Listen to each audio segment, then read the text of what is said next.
One moment. लाड़ी महाशय का अवतार सदृश जीवन थोड़ा और इंटेंस हो रहा है। हमें इसी प्रकार सारी धार्मिक परंपराओं का पालन करना होगा। यहाँ पर मैं धार्मिक परंपराएं, जब मैं खुद इस जर्नी में नहीं थी, लगभग 5 साल लेकर चलो, तो कभी कभी कोई जब ऐसे परंपरा करता था ना, तो मैं ये कहती थी, मैं अपनी बात कर रही हूँ, कि क्योंकि मतलब मैं तो अधम मूर्ख ज्ञानी हूँ। बाकी सब चरम सीमा पर है, मुझे किसी के बारे में कुछ नहीं पता, मुझे अपना पता है कि जब कोई कुछ ऐसे करता था तो मैं कहती थी मन साफ होना चाहिए, मन मन साफ होना चाहिए। तो ये सब तो आडंबर है, मैं ऐसे ही बोलती थी। मतलब कभी बोलती थी कभी नहीं बोलती थी, बट ऐसा सोचती थी कि मन अच्छा होना चाहिए, अच्छे काम करो, लोगों की हेल्प करो, किसी का बुरा ना चाहो, मंगल मंगल चाहो। ये सब तो आडंबर है, वो आडंबर नहीं है। करना होगा इन्वर्टेड कॉमास में लिखा, धार्मिक परंपराओं का पालन करना। हमारे में ना पेशेंस कम होती है उस उम्र में। हम हमारी स्पीड बड़ी तेज होती है, हम भाग रहे होते हैं, हमें पता नहीं क्या ही करना होता है, फाड़ देनी होती है सारी दुनिया, और कौन से पर्वत की चोटी पर चढ़कर दुनिया को बताना होता है वो मुझसे बेस्ट कोई नहीं है। मतलब उस, और ये कॉमन है, ये नॉर्मल है, ये अब नॉर्मल नहीं है। हर दूसरा आदमी यही चाह रहा है और यही कर भी रहा है। हमने भी शायद किया, वो पागलपन हमने भी किया, बट शायद इसकी समझ आदमी को इतने लंबे एक्सपीरियंस के बाद जब वो थक जाता है तब आती है। तो कोई ऐसे लोग मिल जाते हैं तब आती है, कोई उसके पुराने कर्म आगे आ जाते हैं, उसका अच्छा समय शुरू होता है तब आती है। नहीं तो कई जन्म ले लो ये समझ नहीं आए। या वो इच्छा जाहिर करता है कि मुझे, मतलब आई वॉन्ट सम पीस, और आई वॉन्ट सम, मतलब मैं खुद को पाना चाहता हूँ, खुद की खोज में हूँ, खुद को पाना चाहता हूँ, कोई तो कॉलिंग वो करता है जो वो इस संपर्क में आता है। नहीं तो अगर हम अपनी लाइफ के पिछले 30 साल देखें तो हमें इन चीजों का एबीसी भी हमें हम अट्रैक्ट नहीं कर रहे थे अपनी तरफ, हमें फुर्सत ही नहीं थी इन सब की।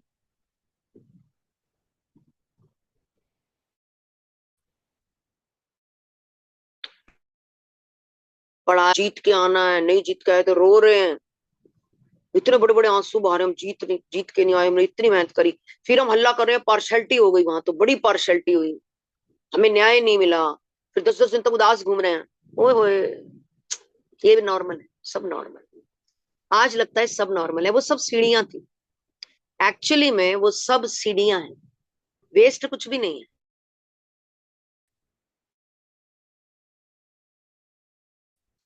वो हमारी अज्ञानता, हमारी मूर्खता, हमारा बेबाकता, हमारा बेपरवापन, वो सब सीढ़ियां हैं। अब ये नहीं पता कि ये सीढ़ी किस जन्म तक जा रही है, हमें ये नहीं पता, इसकी कोई गारंटी नहीं है। एक जन्म, इसी जन्म, 100 जन्म, कोई गारंटी, पर सब सीढ़ियां हैं।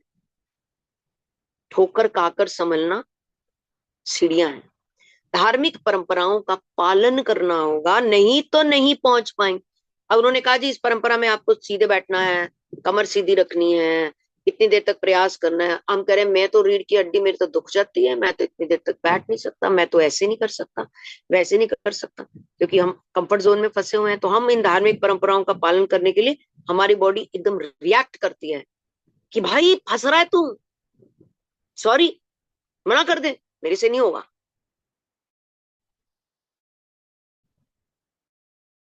बड़ा 1 करोड़ लोग देखने चलेगा ना, तो उसमें से 10,000 भी नहीं मिलेंगे तेरे को, 5,000 मुश्किल से मिलेंगे, जिनमें से 3,000 रेगुलर करेंगे, और जिनमें से 1,000 लोग किसी जगह पर पहुंचेंगे, और जिनमें से बस 200 को ही ज्ञान प्राप्त होगा।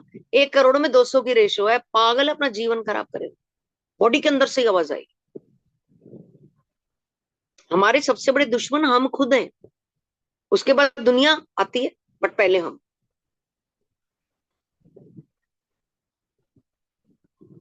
बैरिस्टियोना को यह कहकर उनसे दीक्षा देने का अनुरोध करने में ईसा मसीह अपने गुरु के दिव्य अधिकारों को स्वीकार कर रहे थे, दीक्षा देने का अनुरोध कर रहे थे वो, तो ईसा मसीह गुरु के दिव्य अधिकारों को स्वीकार कर रहे थे, मान रहे थे। पोवार्ते दृष्टि पोवार्ते दृष्टिकोण से बाइबल के श्रद्धापूर्ण अध्ययन और अंत प्रेरणा से मुझे यह पूर्ण विश्वास हो गया कि गत जन्मों में बैरिस्ट यूहन्ना ईसा मसीह के गुरु थे। ये सब सोल फैमिली में पैदा होते हैं। ये भी हम एक आधी क्लास में इस चीज को भी हम डिस्कस कर ही चुके हैं। हम सब सोल फैमिली में पैदा होते हैं।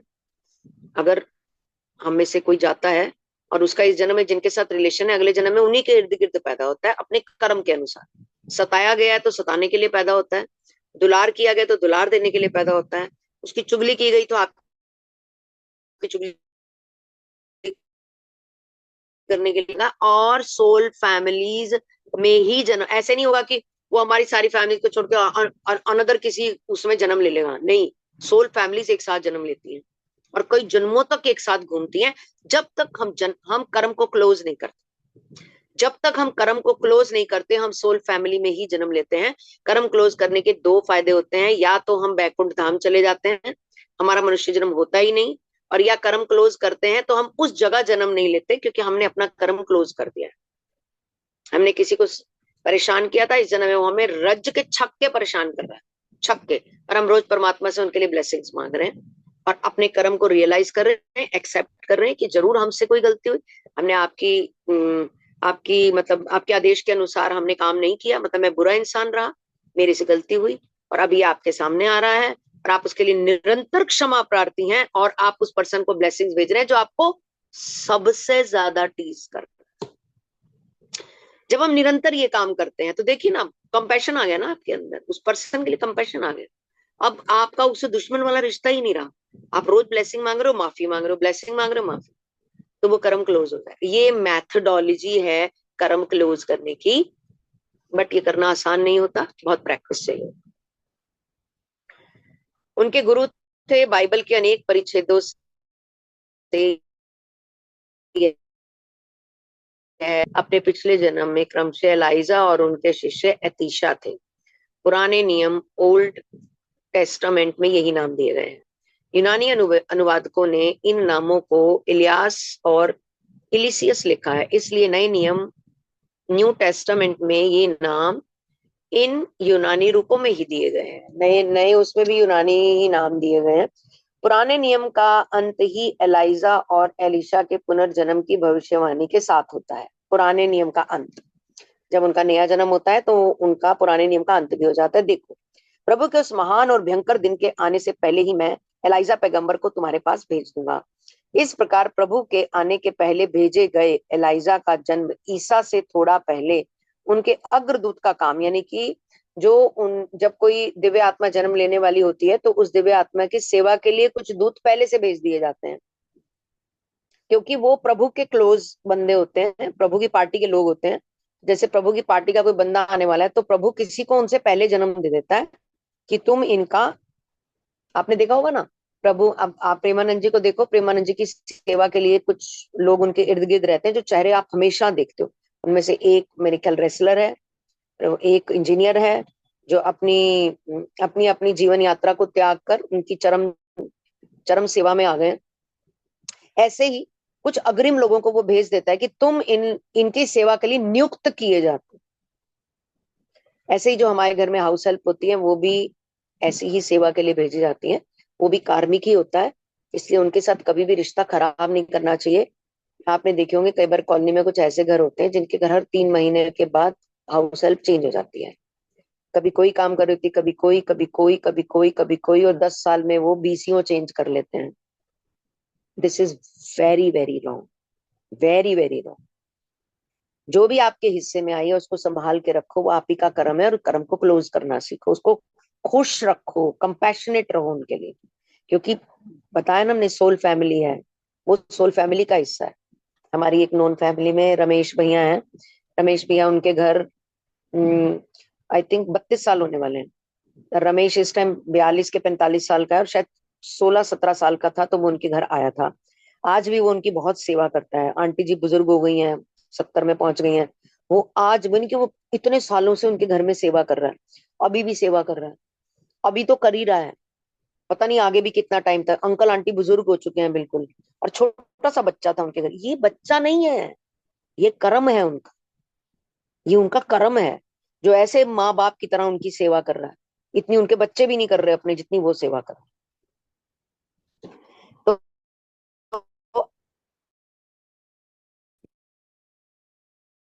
मैं पैगंबर में आने से पहले उनका जन्म हुआ अग्रदूत के रूप में। पिता जकरिया के सामने एक देवदूत ने प्रकट होकर उन्हें बता दिया था।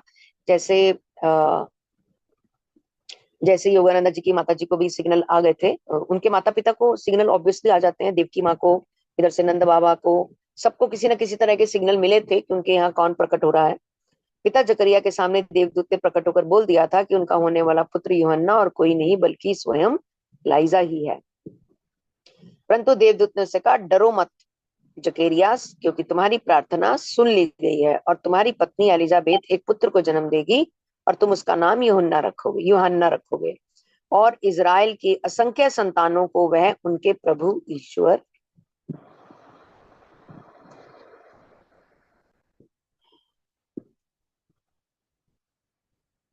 जी मैम।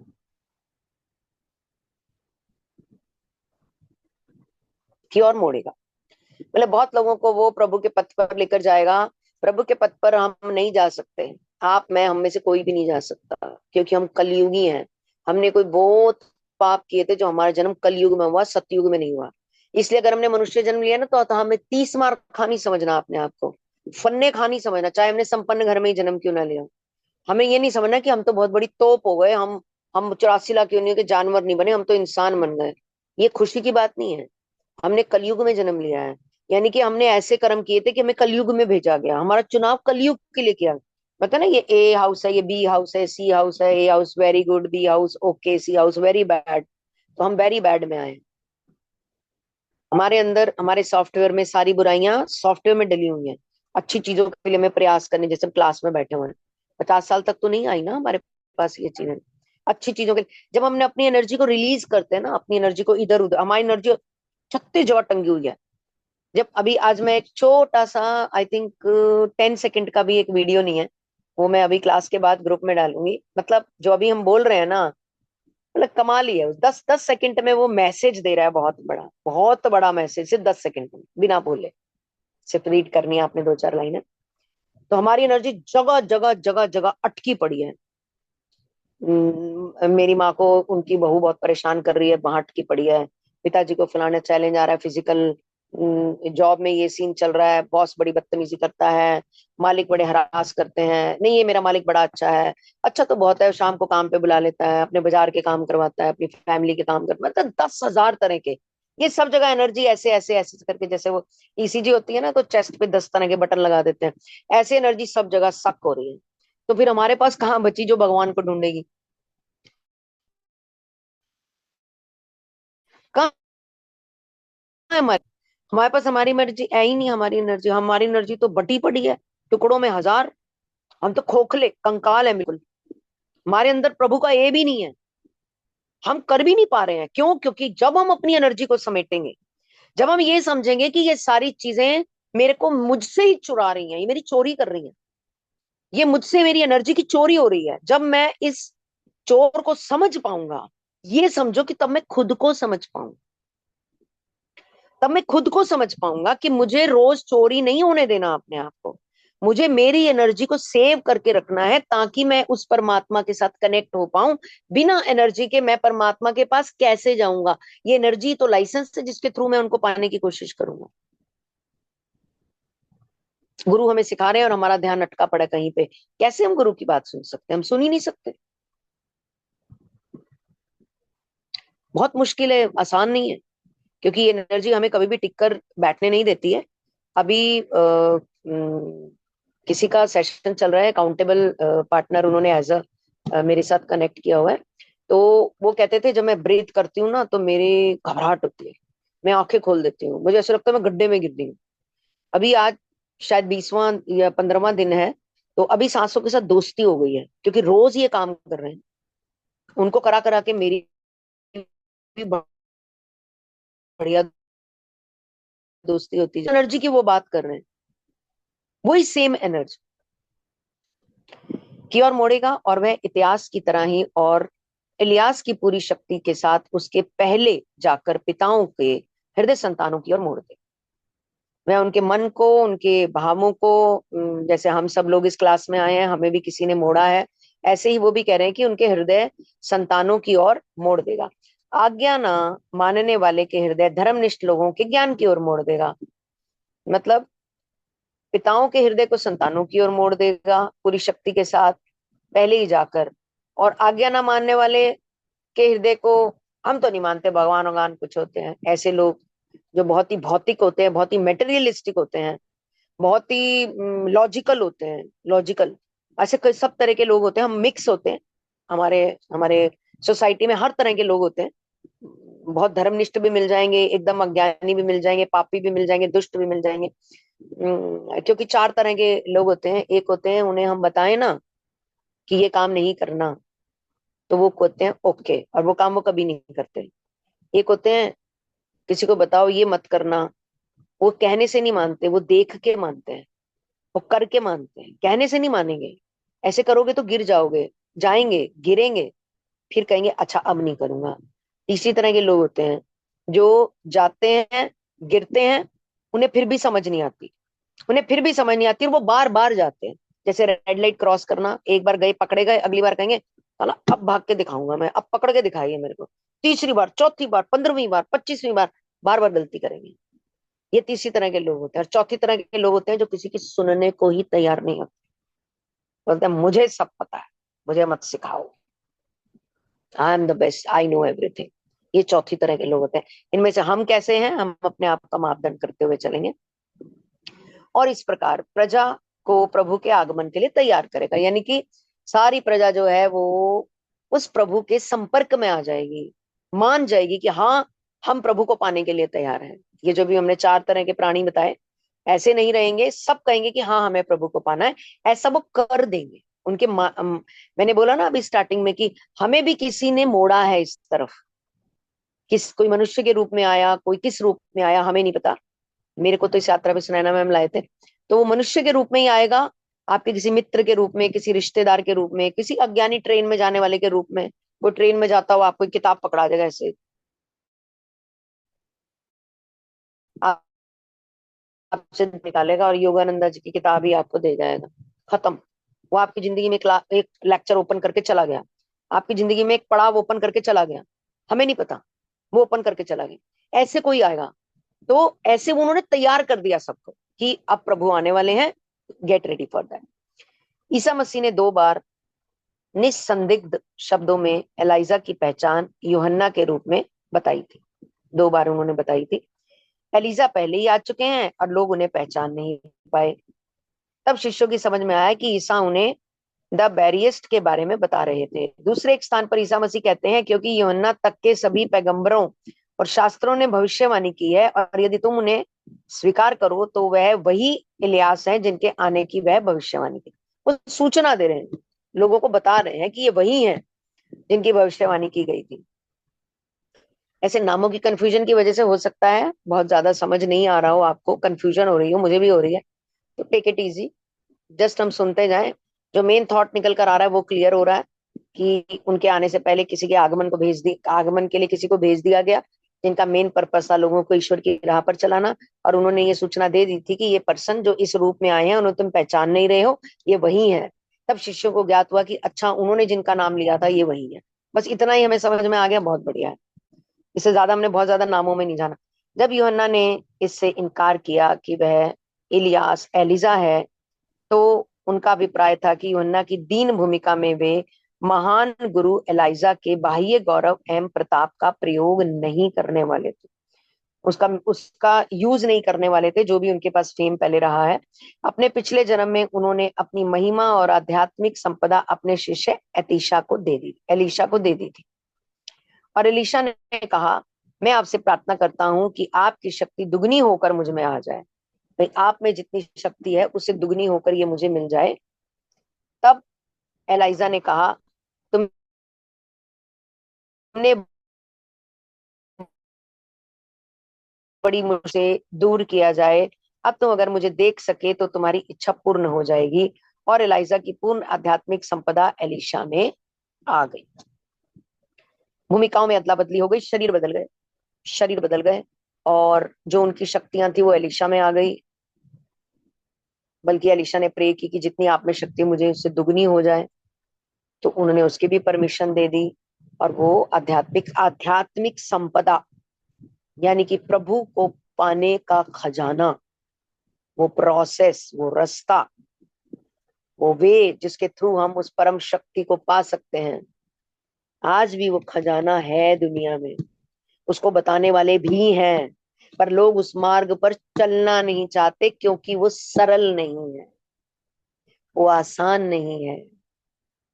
वो आपसे बहुत प्रतिज्ञा मांगता है, समर्पण मांगता है, आपसे आपका एकाकीपन मांगता है, आपसे आपको ही मांग लेता है। वो हम देने को तैयार नहीं, क्योंकि हम मोह माया में फंसे हुए हैं। हम अभी इतने इतने ज्ञानी नहीं है, अभी हमारे में इतनी समझ नहीं है। जैसे कि हम बार बार बोलते हैं कि हम अधम हैं, हम अज्ञानी हैं, हम मूर्ख हैं, हम बहुत ही नीचे हैं, अभी राई के दाने जितने छोटे हैं हम। और हम इस प्रोसेस को सीख रहे हैं। भूमिकाओं में अदला बदली हो गई, क्योंकि एलाइजा यूहन्ना के लिए का प्रकट गुरु बनने की कोई आवश्यकता नहीं रही थी। जब पहाड़ पर ईसा का शरीर दिव्य शरीर में रूपांतरित हो गया, तब उन्होंने अपने गुरु इलियास को ही मूसा के साथ देखा था। क्रॉस पर यातना की प्रकाष्ठा में ईसा पुकार उठे, एली एली लामा साबा कतानी, अर्थात मेरे प्रभु तुमने मुझे क्यों त्याग दिया।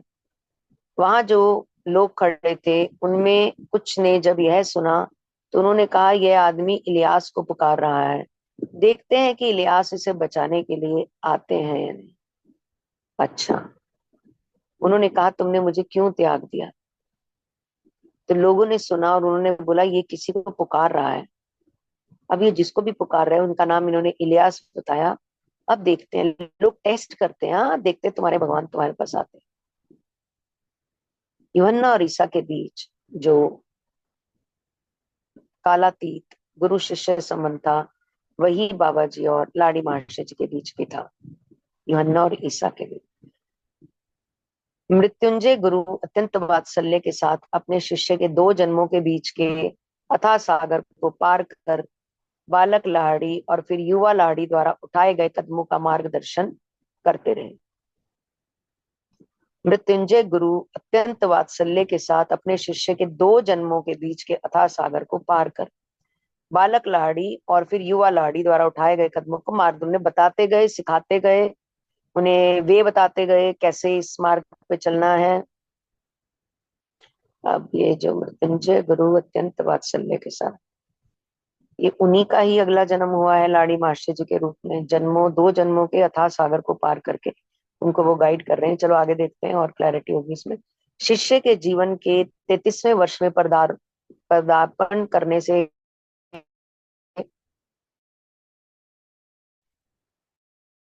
पहले उपयुक्त नहीं समझा, जो कभी टूटा ही नहीं।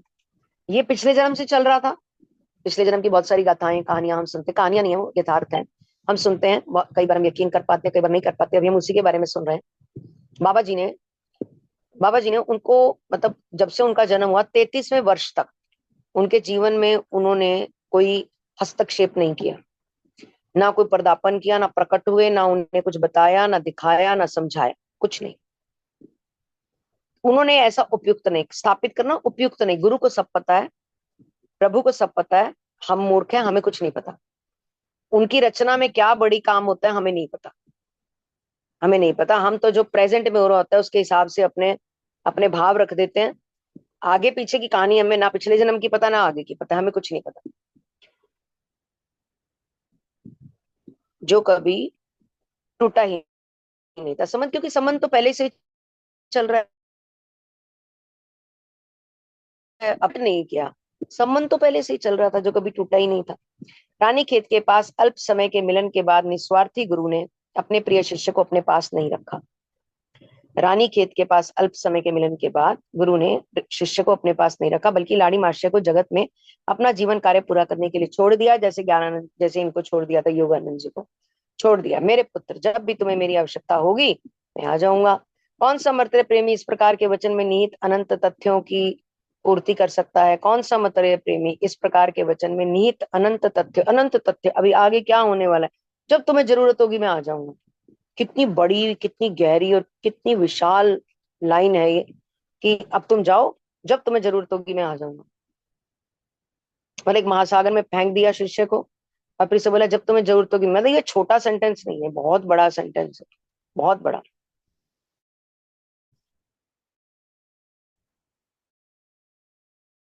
सन महान उस 1861 में हम भी होंगे, हम सब होंगे। तब हमारी काया अलग होगी, हमारे शरीर अलग होंगे, हमारी योनि हो सकता है ये हो या मनुष्य हो या अलग हो, हमें नहीं पता, बट हो सकता है हम हो तब। ऐसे ही मन में ख्याल है 1861 पढ़ के।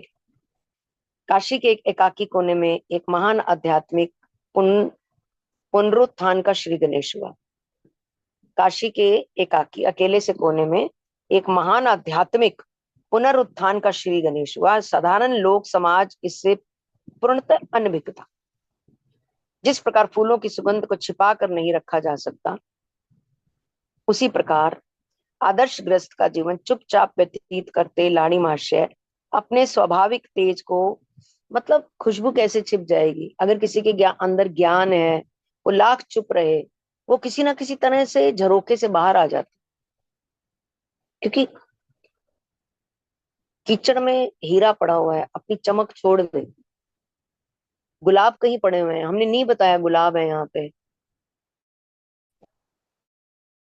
अब गुलाब कहीं गुलाब पड़े हुए हैं क्योंकि हमें खुशबू आ रही है।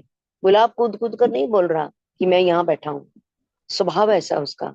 ऐसे ही लाड़ी मास्टर जी का स्वभाव था कि उनके अंदर जो ज्ञान की परिकाष्ठा थी, ज्ञान था, नॉलेज थी, वो स्वयं ही बाहर की तरफ वितरित होनी स्टार्ट हो गई। जैसे झरोखे में से लाइट निकलती है ना, हम किसी किसी मूवी में देखते हैं, ऐसे झरोखे लगे हुए, पीछे से सनलाइट छनती हुई बाहर आ रही है। ऐसे वो ज्ञान छन कर उनके अंदर से, उसका श्री गणेश हुआ, वो बाहर निकल रहा। आदर्श ग्रस्त फैमिली थी उनके पास, चुपचाप व्यतीत करते लाड़ी मास्टर अपने स्वाभाविक तेज को नहीं छिपा सके। भारत के कोने कोने से भक्त भ्रमर इस जीवन मुक्त सदगुरु से सुधा पान करने के लिए मंडराने लगे। जब ये ज्ञान फैलने लगा, जब ये आदर्श, ये बातें, ये धार्मिक प्रवचन, ये आध्यात्मिकता का प्रकाश जब फैलने लगा, तो अपने आप सारी सोल्स नहीं आती हैं, सब लोग नहीं आएंगे। जो महाअधम, महापापी, महाअज्ञानी,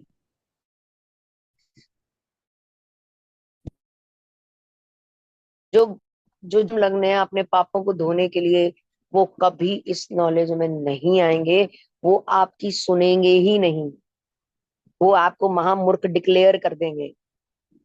इनका तो दिमाग फिर गया है, ये तो पता नहीं किन चक्रों में पड़ गए, इनकी तो बुद्धि भ्रष्ट हो गई, मूढ़मती हो गई है। हमारे घर के पास एक फैमिली थी, उनका बेटा ओशो जी के पास चला गया था, 26 साल का था वो। बहुत पुरानी बात है, 30 साल पुरानी। पूरे मोहल्ले ने उनका जीना हराम कर दिया।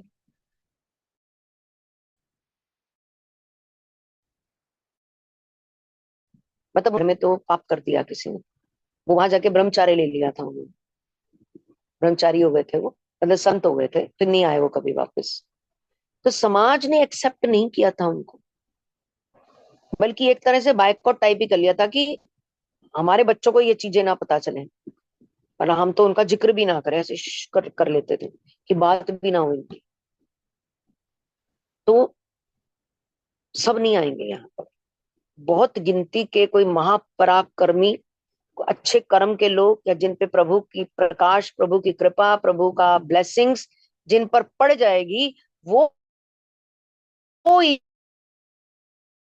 इवन ये स्वान हैं तो कैसे दिखते हैं, या इस यात्रा में कैसे जाया जाए, या मैं कैसे इसमें आगे बढ़ सकता हूँ, ये कोई बहुत बड़ी ब्लेसिंग होगी, किसी जन्म का किया बहुत बड़ा कोई कर्म होगा, तब हम अपने अंदर ये भाव भी जगने देंगे। अभी तक तो नहीं जगा ना, 50 साल तक कहाँ जगा था, नहीं जगा अभी तक, क्योंकि कृपा नहीं हुई थी। होगा कृपा होने पर। तो जो लोग थे आसपास के, वो उनके इर्द गिर्द सुधा पान के लिए, जीवन मुक्त सदगुरु से सुधा पान के लिए भक्त भ्रमर, भ्रमर की तरह, भंवरे की तरह भक्त,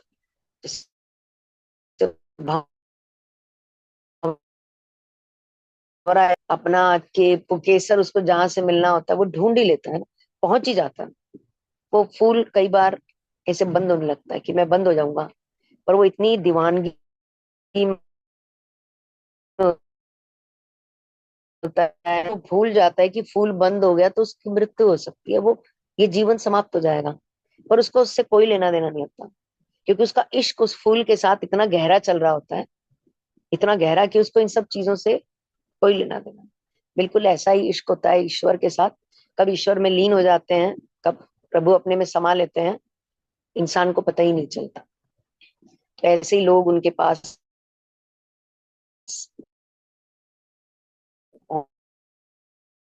पहुंचने लगे।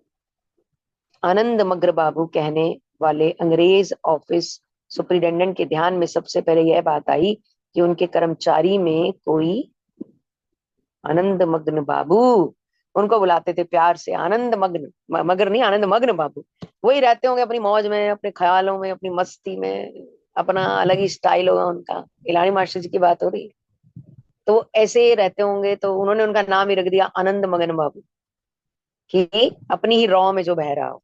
जी मैम।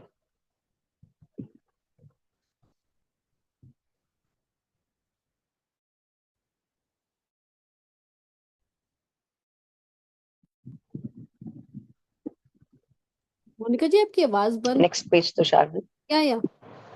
अब आ रही है? नहीं, मैं चुप ही हो गई थी, आप नेक्स्ट पेज लगाओ।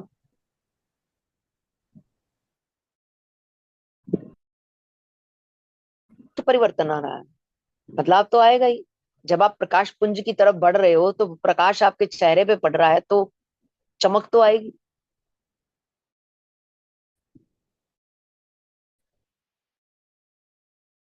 आप एक व्यक्ति जो अक्सर बात करते हुए, जैसे पुरुषों में बड़ा फैशन है गाली देके बात करने का, आजकल की यंग पीढ़ी भी बहुत ज्यादा, जब इस प्रकाश में नहाएगा, उसके मुंह से गाली नहीं निकलेगी। अब वो बिजनेस इसलिए नहीं करेगा कि मुझे मुनाफा हो, अब वो बिजनेस इसलिए करेगा मैं भी कमाऊं और सामने वाला भी कमाए। देखो भाव कितना बदल गया। अब उसके साथ काम करने वाले में उसको ऊंच नीच नजर नहीं आएगी, ये मेरी लेबर है, ये लेबर है, इनके साथ तो ऐसे ही सारे ऐसे ही हो। वो भाव नहीं होगा, क्योंकि सब में प्रभु दिखने लगेगा, सब एकल हो जाएगा, एक, सब एक स्वरूप है, कुछ अलग अलग नहीं। जो राम मेरे अंदर वो राम तेरे अंदर, ऐसे वाले बात, कंपेशन आ जाएगा, लालच खत्म हो जाएगा, बटोर के रखना खत्म हो जाएगा, माया जोड़ने का भाव खत्म हो जाएगा, देने का भाव आ जाए, समर्पण आ जाए, फॉरगिवनेस आ जाएगी, सबको माफ कर देंगे। मन में किसी के लिए कटु भाव था, इससे बात नहीं करनी, इसके घर नहीं जाना, इसकी शक्ल नहीं देखनी, इसके घर का पानी नहीं पीना, सब खत्म। प्रकाश में नहा रहा है, जो प्रभु प्रकाश में नहा रहा है, उसको क्या तेल लेना है इन सब चीजों से। जिसको परमात्मा ही मिल गए, तो ये तो मायावी जगत के खेले हैं, उसका क्या इंटरेस्ट रह जाएगा इसमें। वो तो अपनी उस दुनिया में अपने प्रभु के साथ, जैसे योगानंदा जी को दर्शन भी होते थे, अब जिस व्यक्ति को एक बार दर्शन हो जाए, एक चमक दिख जाए, एक प्रकाश में आ जाए, वो क्या ही दुनिया के साथ जुड़ेगी। दुनिया तो फिर एक फॉर्मेलिटी रह जाएगी उसके लिए, एक ड्यूटी रह जाएगी, ड्यूटी तो करनी है, ड्यूटी रह जाएगी। उसके अलावा तामझाम खत्म हो जाए, लाग लबेड़ ताम झाम, दिखावा, दुनिया को दिखाने के लिए सब काम करना, वो सब खत्म हो जाए। उससे बाहर, वो भी उससे भी बाहर आ गए तो बहुत बड़ी शांति है, बहुत बड़ी शांति।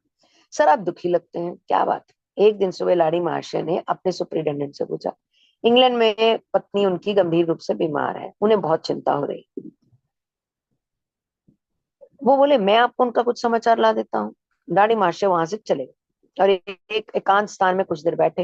उनके तो ट्रांसमीटर सेट है, उनके तो ट्रांसमीटर सेट है। जब वापस आए तो धीरज के अंदाज में मुस्कुराकर बोले, आपकी पत्नी की हालत सुधर रही है, अभी वे आपको पत्र लिख रही हैं। सर्वज्ञ योगी वर ने पत्र के कुछ अंश भी सुना दिए। वाह, पत्र भी पढ़ लिया उन्होंने। आनंद मगन बाबू, इतना तो मैं पहले ही जान गया हूं कि आप साधारण मनुष्य नहीं है। फिर भी मुझे विश्वास नहीं हो पा रहा कि आप अपनी इच्छा मात्र से ही, देश और काल की सीमा नहीं होती। जो ईश्वरीय तत्व में लीन हो जाते हैं उनके लिए कोई सीमा नहीं है, वो कहीं भी जा सकते हैं, कहीं भी देख सकते हैं। ये तो एक असीम सीमा हो गई ना, इसके निचले स्तर पे आते हैं। ये तो चलो एक एक एक मतलब एक अबवी लेवल हो गया कि आपने पढ़ भी लिया पत्र में क्या लिखा हो, तो उनकी कोई सीमा नहीं है। इसे छोटे लेवल पे काम करते हैं, ये तो महान लेवल है। इसका छोटा लेवल, जैसे हम लोग, हम भी अपनी सीमाएं समाप्त कर सकते हैं, जिसके बारे में हमने अभी बात की थी। वो हमने एक बार कहानी सुनाई थी ना, कि मेड हाउस हेल्प लेने के लिए गई और बोला कि मेरी मैडम के लिए दुकान की बढ़िया साड़ी दिखाओ। और मैडम लेने गई कि कुछ ओके ओके दिखाओ, मुझे अपनी मेड को देना है। ये सीमा जब समाप्त हो जाएगी तो हम भी सीमा समाप्त कर सकते, छोटे बड़े की सीमा समाप्त कर सकते। अपने अड़ोस पड़ोस में किसी के साथ कोई बंधन रखा है, उसकी सीमा समाप्त कर सकते। छोटे छोटे लोगों से 10, 20, 50, 100 रुपए की बहस की सीमा समाप्त कर सकते हैं। अपने आप को विशाल कर सकते हैं, अपने आप को बड़ा कर सकते हैं। ये हम भी कर सकते हैं। हाँ, हमारे अंदर अभी वो क्वालिटी नहीं है जो उन महान आ सकती है। छोटे को भी इज्जत के साथ बुलाना। अब छोटे में कौन, बच्चे आते हैं, आपकी हाउस हेल्प्स आती हैं, आपके आपसे उम्र में छोटे लोग आते हैं, उनको भी आप कह के रिस्पेक्ट देके बुलाओ। बच्चों को भी आप कह के बुलाओ, सब सुर बदल जाएंगे। एक बच्चे को हम कह रहे जरा एक गिलास पानी देना, तो कह रहे बेटा एक गिलास पानी दे दो मुझे, आप मुझे एक गिलास पानी पिलाओगे। आहा, जिस बच्चे को हमने ये कह के बोल दिया आप मुझे एक गिलास पानी पिलाओगे, वो बच्चा कैसे माँ बाप के अगेंस्ट जा सकता है। बेटा आपका काम खत्म हो गया, बेटा आप मेरे साथ चलोगे जरा यहाँ तक, सब बदल जाए। ये हमारी सीमाएं हैं। पता है, बहुत मैं नीचे वाले स्तर की बात कर रही हूँ, जहां से हमारी कहानी शुरू होती है। ये समझ लो प्रकाश की कहानी, कि हम प्रकाश पुंज के बाहर बहुत दूर, कई 100 किलोमीटर दूर खड़े हुए हैं, पर हमें ये पता है कि वहां प्रकाश पुंज है, तो यहाँ से कहानी शुरू होती है। हम सब भी शुरुआत कर सकते हैं। आनंद मगन बाबू सीमाओं को मिटा सकते हैं। अंततः वह पत्र आ पहुंचा, देखकर सुपरिटेंडेंट चकित रह गया। पत्र में ना केवल उनकी पत्नी के अच्छी होने का शुभ समाचार था, बल्कि उन्हीं शब्दों में वाक्य भी थे जो महान गुरु ने कुछ सप्ताह पूर्व सुनाए थे। कुछ महीनों बाद पत्नी भी भारत आ गई। जब लाड़ी मास्टर से मुलाकात हुई तो श्रद्धा और आदर के साथ उन्हें देखती ही रही। फिर बोली, सर, महीनों पहले लंदन में अपनी रुग्ण शैया के पास तेजस्वी प्रकाश में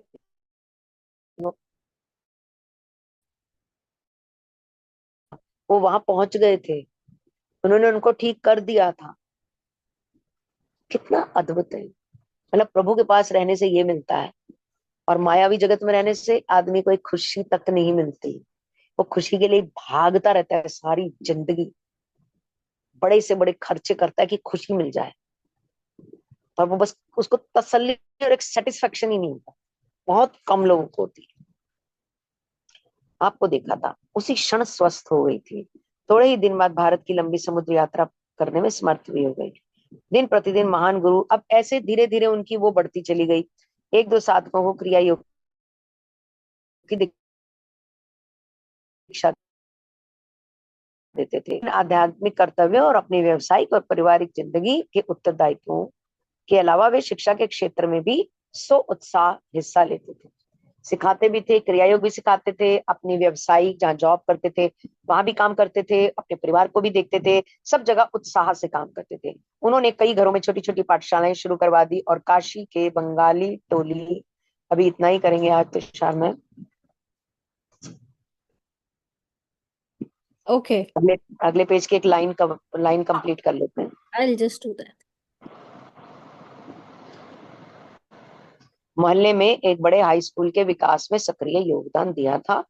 साप्ताहिक सभाओं में जो बाद में गीत शास्त्रों का अर्थ समझा।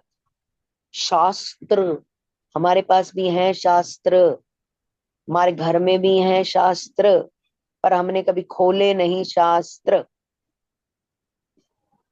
चुन्नियों में कैद हैं, चीख चीख कर बोल रहे हैं हमें खोलो, पढ़ो, अपने बच्चों को पढ़ाओ। हमें दुनिया में रहने का जादुई तरीका लिखा हुआ है। वो पढ़ते हैं ना, तिलस्म का दरवाजा कैसे खुलेगा, तो हिंदी मूवीज में देखते हैं तो किताब मिलती है बड़ी पुरानी, पन्ने आधे फटे फटे होते हैं, फिर इन्हें जोड़ जोड़ के तिलस्म के दरवाजे ढूंढने जाते। गीता में, हमारी भागवत में उस तिलस्म के दरवाजे लिखे हुए हैं, हम नहीं पढ़ रहे क्योंकि हमें डर लगता है कि ये हमसे बहुत कुछ छुड़ा देगा, जबकि वो आपसे कुछ भी नहीं छुड़ाएगा। लानी मास्टर जी ने छोड़ा ना, परिवार छोड़ा ना, नौकरी छोड़ी, कुछ भी नहीं छोड़ा, और ज्ञान के साथ शनय शनय शनय शनय आगे बढ़े। हमें भी कुछ नहीं छोड़ना, पर एटलीस्ट हमें उस किताब को ऐसे करके खोलना है, उसका पहला पन्ना पढ़ना है और रोज 2 पेज पढ़ने हैं गीता के और भागवत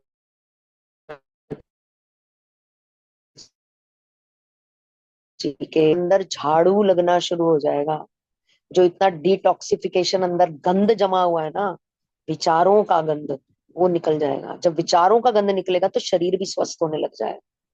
सिर्फ 2 पेज, कुछ समझ नहीं आएगा पहली बार पढ़ोगे तो, कुछ नहीं। लोगों ने 10-10 बार गीता पढ़ी है, तब जाके दिमाग की घंटी बजी है और कुछ समझ आना शुरू हुआ। पहली बार पूरी गीता पढ़ लोगे कुछ समझ नहीं आएगा। अगले पहले 2 पेज पढ़ोगे, अगले दिन जब 2 पेज पढ़ोगे पहले भूल जाओगे, फिर अगले 2 पढ़ोगे पहले, फिर आप बोलोगे पढ़ तो रही हूँ गीता पर कुछ समझ नहीं आ रहा, चल बंद कर देती हूँ, कुछ समझ तो आ नहीं रहा। भाई पर खोली, पढ़ ली और तुम्हें गीता आ गई, ऐसे नहीं होएगा। नतमस्तक होकर ढीठों की तरह पढ़नी पड़ेगी। एक बार खत्म हो गई, फिर दोबारा पढ़ी, खत्म हो गई, दोबारा पढ़ी, खत्म हो गई। जब प्रभु लगन देखेंगे ना कि भाई इसको प्रश्नों के उत्तर चाहिए, तब प्रभु कृपा करनी शुरू करें। उससे पहले अभी तो जो हमें मिल रहा है हमारे कर्मों से मिल रहा है। हमने ऐसा कोई खास बटोरा नहीं है अपने कर्मों में, हमारे जो कर्म करके आए थे उससे हमें मिल रहा है। अभी जन्म के कर्म कॉन्शियसली कितने किए हैं हम, कॉन्शियसली। अनजाने में तो हाँ किसी ने बोला चावल बट रहे हैं, 500 रुपए भेज दो, 1000 रुपए भेज दो, 1100 हमने भेज दिए। यहाँ किसी को जरूरत है 5100 रुपए दे दो, हमने अनकॉन्शियसली तो हमने शायद कर दिए होंगे। कॉन्शियसली कितने हमने ऐसे कर्म किए हैं, और वो भी कर्म करके खुद नहीं हम करेंगे कर्म। हमारी औकात नहीं हम कोई कर्म कर जाए। हमें अपनी सांस का तो पता नहीं, हम कैसे कर्म कर सकते हैं। हम खुद तो 5 चीजों का मिश्रण है, जो पांचों चीजें खाक हो जानी है। तो हम तो कुछ भी नहीं, हम तो मिट्टी के ढेर हैं, हम कैसे कर सकते। जो भी हमने करा वो प्रभु ने हमसे करवाया। इस भाव से हमने कर्म किया कि प्रभु ने हमसे करवाया, मुझे जरिया बनाया, मेरे माध्यम से काम हो रहा है, बस। I am no one. ना मेरी कोई कास्ट है, ना मेरा कोई नाम है, ना मेरा कोई शरीर है, मेरे द्वारा काम किया जाता है, मुझे माध्यम बनाया जाता है।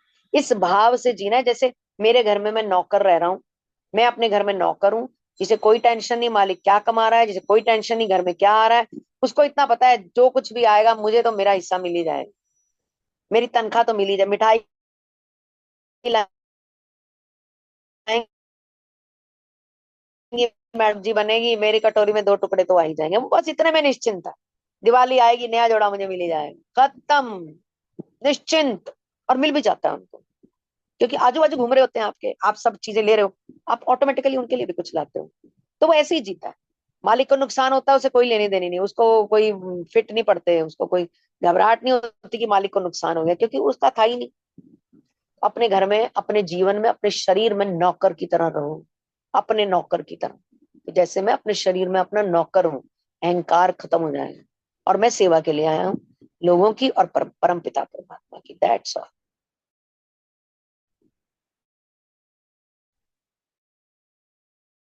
Thank you. Thank you so much Monika ji. Um, बहुत ही ब्यूटीफुल था। सिंपल था, बहुत ब्यूटीफुल था।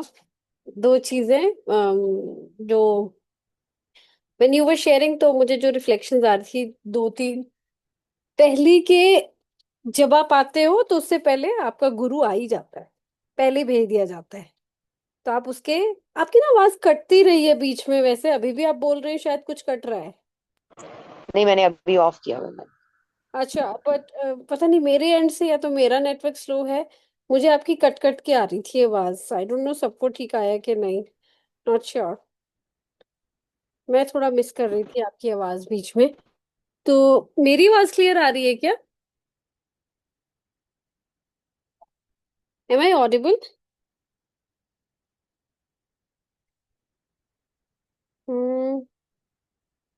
Can I have thumbs up from people if I am Audible?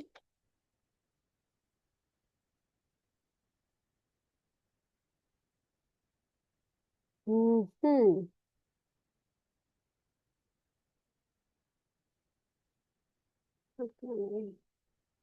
मेरी आवाज आ रही है सबको?